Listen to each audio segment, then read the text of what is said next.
Good morning, everyone. This is MightyStream. Today is April the 25th. I am excited to be with you this morning. It's always good to do the meditation. I've had prayer today, and just asking for, strengthen my physical body. And I'm excited to be present today. I mean, life is a gift. Life is a gift, and I'm excited to do the Just for Today NA meditation with you. Again, my name is MightyStream. I'm brought to you by Hope Through Navigation. And this is the H.O.O.D, H-O-O-D, Recovery Services. H-O-O-D stands for Hope Offered on Demand, meaning that I'm creating content that you should be able to access from wherever you are regarding whatever topic, and you would be able to receive some hope. That's what I'm shooting for. So I wanted to go ahead and get into the Just for Today. This is my second recording today. I had some feedback in the background and I just wasn't comfortable with that fish tank, that trickling sound. So I had to replace the water and get that where we would be able to hear very well without a lot of background. So with no further ado, let me go to the share screen and get that up for you.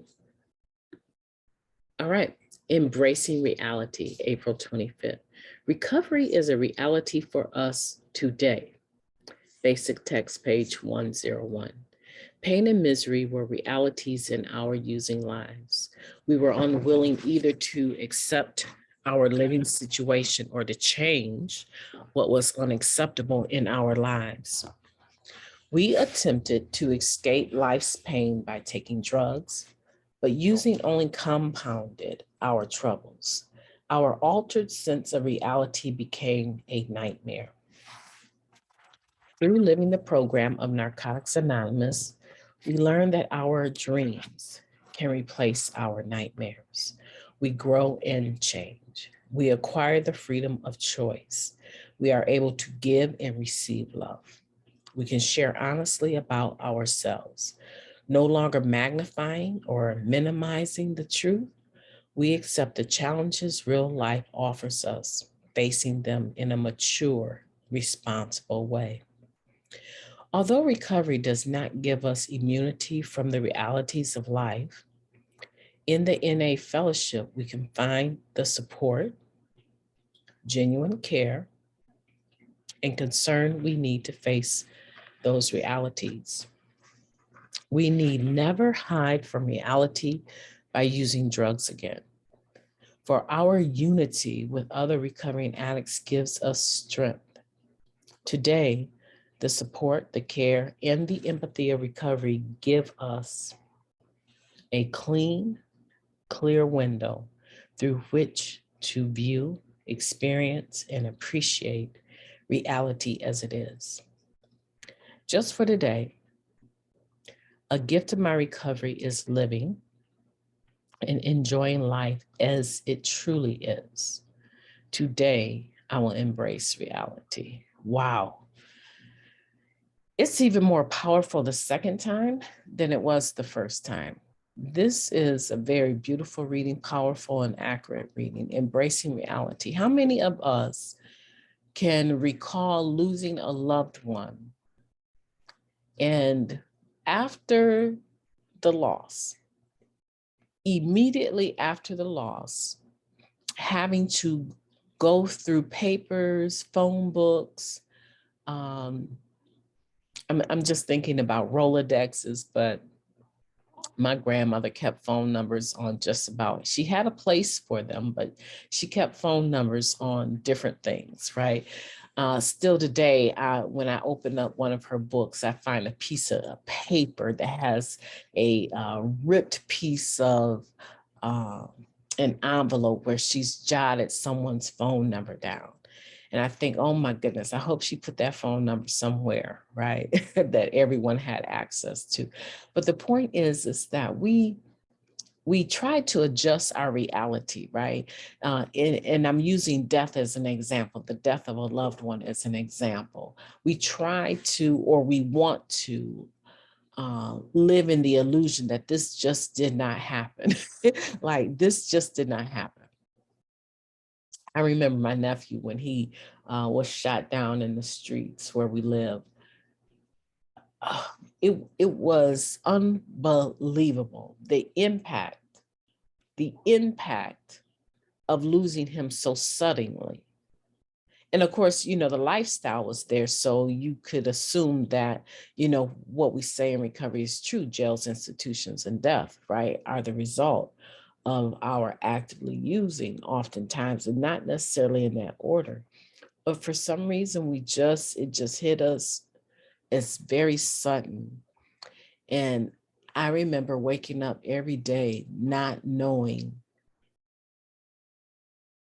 I won't say not knowing. I knew it was a reality, but I didn't want it to be the truth. And I just wonder how many of you have experienced that, where you've lost a loved one and you woke up the next day and you thought you were dreaming. You thought it was just a bad dream. Then the process of giving them a funeral or a service or a celebration of life began, and you found yourself looking for phone numbers, going through their phone, looking for those people that you needed to be in touch with, or maybe they had already listed them if they were very responsible. These are the people that probably you won't think about reaching out to, but they should know that I'm no longer alive, right? So I was thinking in the simplest sense of trying to change our reality of losing a loved one. Sometimes we think it's not because we're irresponsible. We just, our bodies don't receive, our minds don't receive that loss. Like, this is not real. And then some of us go even further to change our feelings about it by using a mind mood altering substance. We get high to cope with those emotions. And there are some people that actually need to secure the help of a physician to deal with the depression and the anxiety of having lost a loved one. And so I'm not saying that sometimes we may not have to have the input of medicine to cope with grieving. We might have to, but I'm talking about more from a recreational point of view, where we choose to change our perception of reality. But eventually we still have to come to, we still have to wake up, and it's still there. And we still have to cope with, you know, the aftermath of having lost a loved one, going through their belongings, sorting out who's going to get what, fighting with family members over who's going to get what, right? And so it's a reality, right? It's not something, and if you haven't experienced that, that's wonderful. There's probably other things that you can more readily relate to, wanting to change your perception of reality. A divorce, a fight with a best friend, you know, a grade. I think recently I didn't get the grade that I wanted. I didn't get the grade that I wanted in a particular class, and it was because I didn't organize my time management. You know, I didn't organize my time well, and so I ended up behind the gate a lot of times trying to complete assignments. And I realized then that if I'm going to make a success of myself, I understand that my grades are important to me, not necessarily anyone else, but to me, right? And so a B to a lot of people is okay. But for me, I'm not going to die over a B, but I don't want a B ever, right? And so I realized my time management. Have I really worked on that a whole lot? Not really. I'm still struggling with this time management piece. But I do understand that I have it in my head now that you cannot wait until the last moment, hours before class, to do a paper. You can't do it. So I'm just thinking of different things that other people might be dealing with where they might not be ready to do, as this reading says, embrace reality. But, this is the result, the ability to embrace reality as it is and not use a mind, mood altering substance to change our perception of reality is a result of having experienced the ability to do it. So this comes from an individual that is practicing, not changing their perception of reality, but embracing it. Around in recovery, what we say is we are living life on its own terms, living life on life's own terms, meaning that however it comes to us, we're ready. We have the tools we need. We have the fellowship. We have the principles of the 12 step. We have avenues of working through things instead of running from them. And I hope that's the case for you today, because I believe I'm better today than I was when I was actively using. My life is considerably better. I'm able to look at certain situations and make decisions about them instead of avoiding them, and then the decision makes the situation makes the decision for me. For instance, I don't know if everyone is paying mortgages out there, or obviously some people are renting, right? If I were to make a decision that I could not pay my mortgage this month, I wanted to do something else. And there are other things that would be important to me to do. I might a couple times a year have to push that mortgage back, right? And so instead of being responsible in contacting my lender, getting ahead of the game, I ignore it.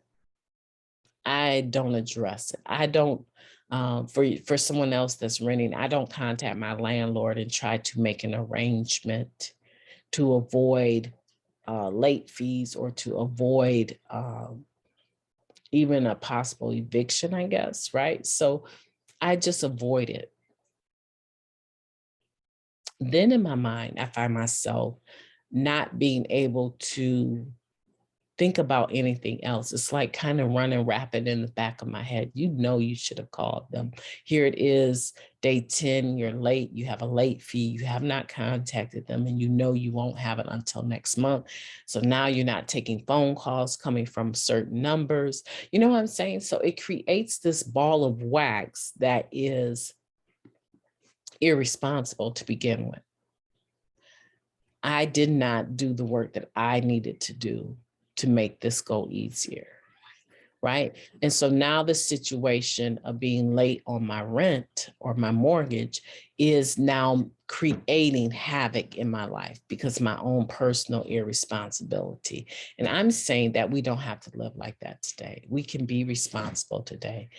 And we have people in our lives, according to this meditation, we have people in our lives that are with us, are ready to run this race of recovery with us.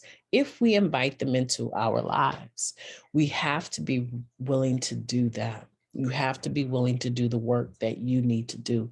There's some people, I want to speak to some of the men that I know that are listening, and women, but most readily on my mind are the men, because I know that sometimes we end up separated from our wives or the women that have our children, right?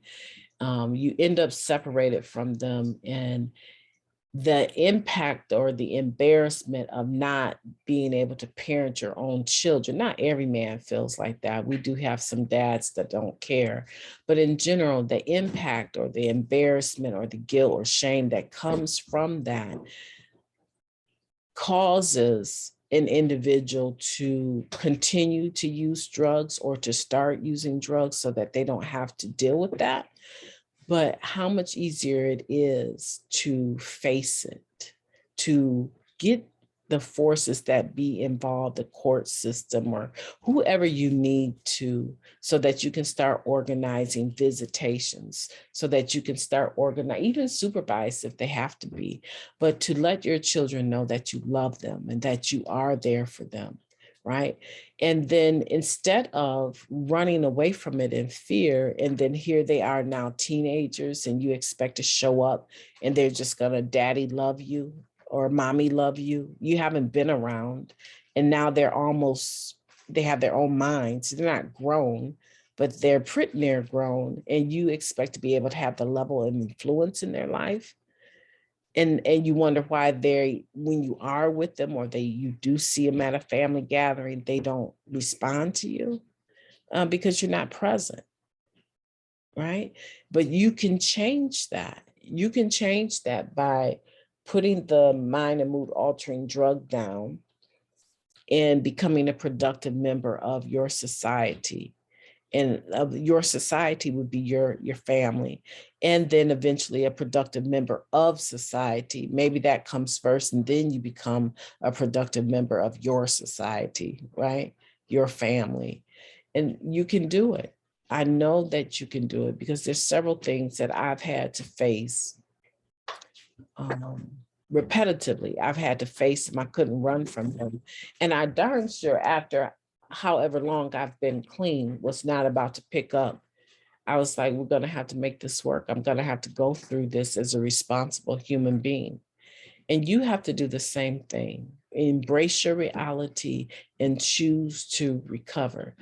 That doesn't mean that everything is going to work out squeaky clean and just be the most awesome situation ever, but I guarantee you it would be far better if you do it clean with principles of recovery than if you do it dirty without the principles of recovery, because now the problem has culminated by you using. So I hope that you take courage today to embrace your future. I know that you can do it. Embrace your reality. I know that you can do it. You know, in recovery, we have a way of saying there are no big I's or little U's. So that means that if I can do it, I know that you can do it as well. You can do it as well. My name is MightyStream, and I'm excited to be with you today. And I will talk to you tomorrow.